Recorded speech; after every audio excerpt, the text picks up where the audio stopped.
नमस्कार। आज वैशाख कृष्ण अष्टमी शके 1946। मी चित्रा रानडे सादर करत आहे ठाणे वार्ता। ठळक घडामोडी। 10वीच्या निकालात ठाणे महापालिकेच्या शाळांमधून पहिले 6ही क्रमांक मुलींनी पटकावले। डोंबिवली एमआयडीसी मधील कारखानदारांचा एमआयडीसी कार्यालयावर मोर्चा। एकतर्फी निर्णय न घेण्याचं कारखानदारांचं आवाहन। आणि ठाण्यातील नालेसफाईच्या कामावर खासदार राजन विचारे यांची नाराजी। या आणि इतर घडामोडी विस्तृतपणे पण काही क्षणातच आमच्या फेसबुक पेज तसंच यूट्यूब चॅनेल आणि संकेतस्थळाला सबस्क्राइब करायला विसरू नका। आपण पाहत आहात श्री स्थानक वाहिनी, ठाणे जिल्ह्याचं मुख्य व्यासपीठ। ठाणे वार्ता पहा श्री स्थानक वाहिनीवर। आता सकाळी 9:15 पासून रात्री 9:15 पर्यंत ठाणे वार्ता, ठाण्यातील पहिलं दृकश्राव्य माध्यम। ठाणे वार्ता आणि श्री स्थानक वाहिनीचं लाईव्ह स्ट्रीमिंग ठाणेवार्ता.com वरील लाईव्ह स्ट्रीम वर क्लिक करा आणि अगदी मोबाईलवरही ठाणे वार्ता श्री स्थानक वाहिनीचा आनंद लुटा। यासाठी आमचं ॲप डाउनलोड करा। ठाणे वार्ता पहा श्री स्थानक वाहिनीवर। आता सकाळी 9:15 पासून रात्री 9:15 पर्यंत ठाणे वार्ता, ठाण्यातील पहिलं दृकश्राव्य माध्यम। आपण पाहत आहात श्री स्थानक वाहिनी, ठाणे जिल्ह्याचं मुख्य व्यासपीठ। नुकत्याच जाहीर झालेल्या 10वीच्या निकालात ठाणे महापालिकेच्या शाळांमधून पहिले 6ही क्रमांक मुलींनी पटकावले आहेत। ठाणे महापालिका शाळांचा निकाल यंदा 83.84% लागला आहे। गेल्या वर्षी तो 70.50% लागला होता। एसएससीच्या परीक्षेत ठाणे महापालिकेच्या 4 माध्यमांच्या 22 शाळांमधून एकूण 1277 विद्यार्थी उत्तीर्ण झाले। त्यापैकी 712 मुली तर 565 मुलं उत्तीर्ण झाली आहेत।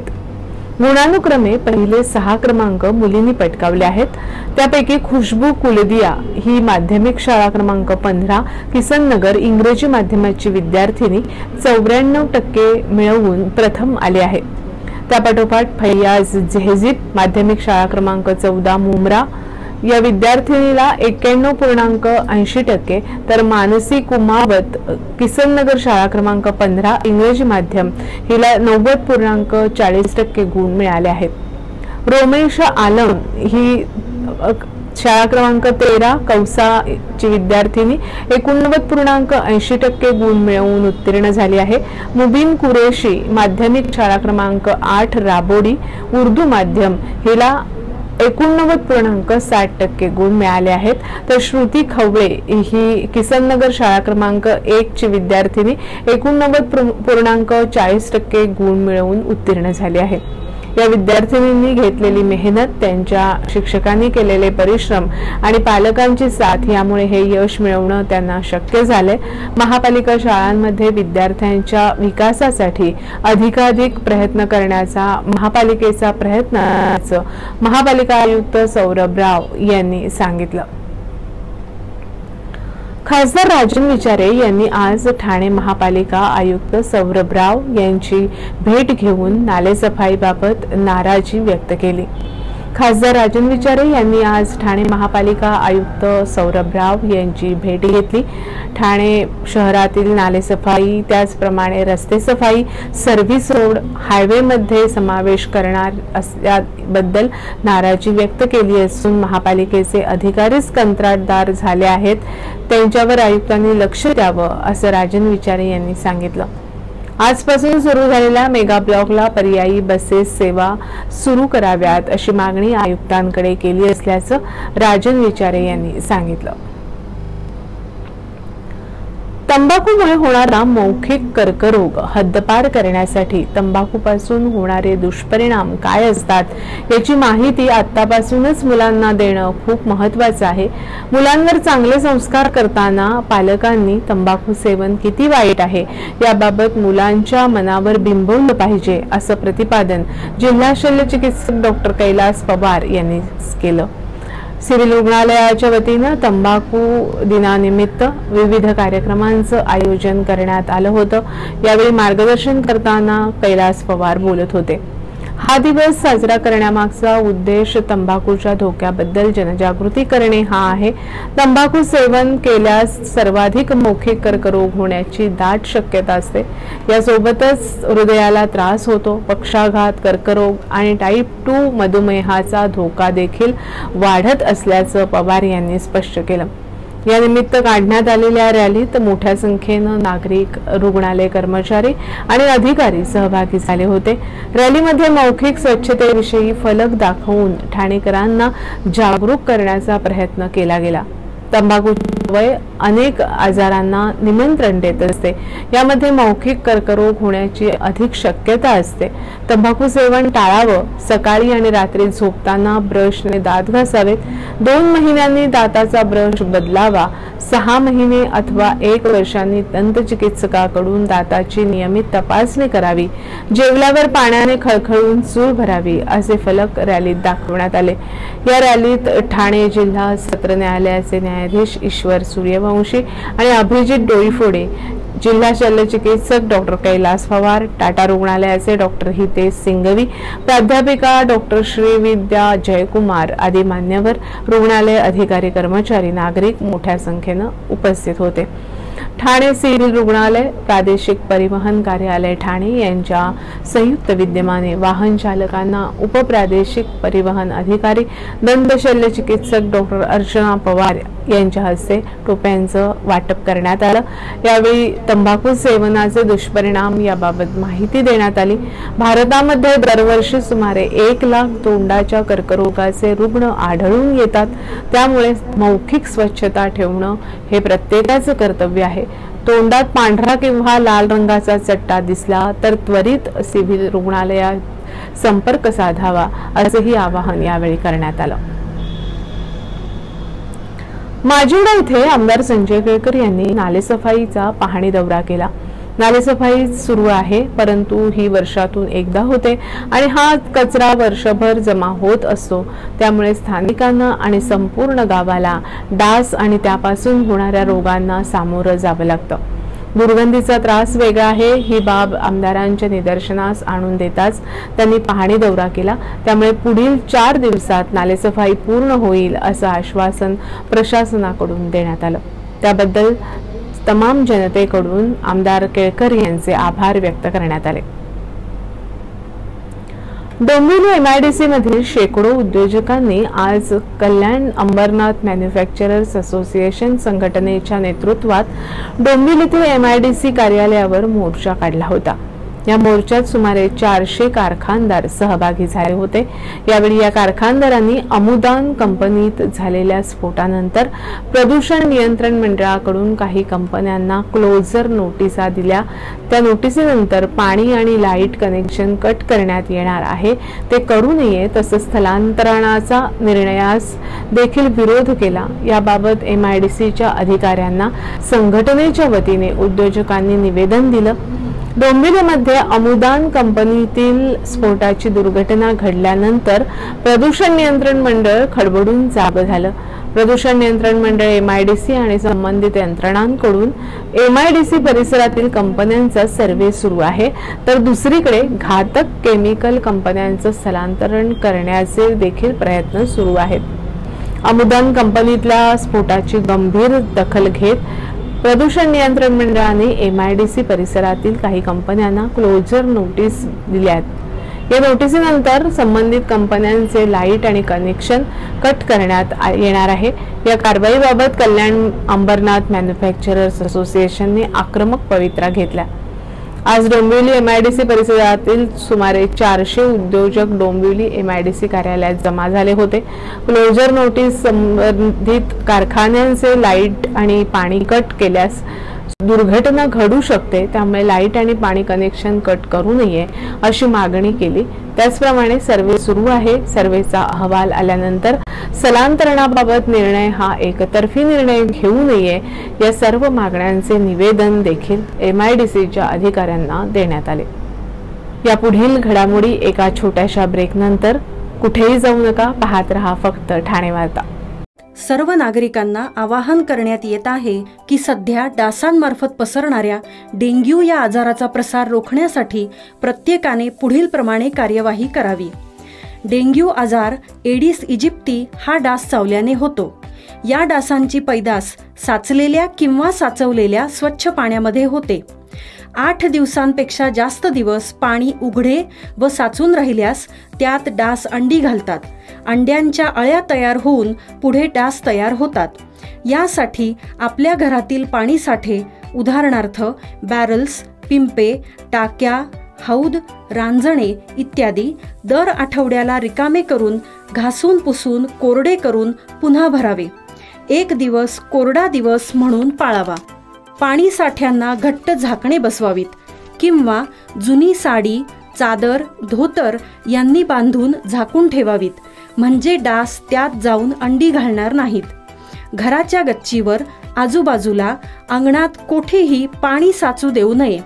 भंगार सामान उघड्यावर टाकू नये, उदाहरणार्थ टायर्स, प्लास्टिक सामान, कुंड्या, टाकाऊ वस्तू इत्यादी।